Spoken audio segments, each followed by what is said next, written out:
Isa na namang super typhoon ang paparating. Ililigtas ko ang mga tao. Tungkulin ko, protektahan sila. Hanggang kailan ka magtitiis, Sierra Madre? Pinoprotektahan ka ba din ng mga tao mula sa pagkasira? Juan, wala akong hinihinging kapalit. Ayaw ko silang ipahamak. Hanggat kaya ko silang pangangalagaan, gagawin ko. Itik na hihibang ka na! Saluhin mo ang bagsik ng hangin ko! Titiisin ko hanggat makakaya ko. Ipaglalaban ko ang mga nasasakupan ko. Juan!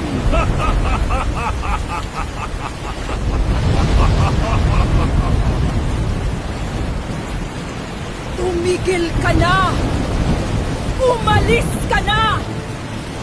Mawala ka na!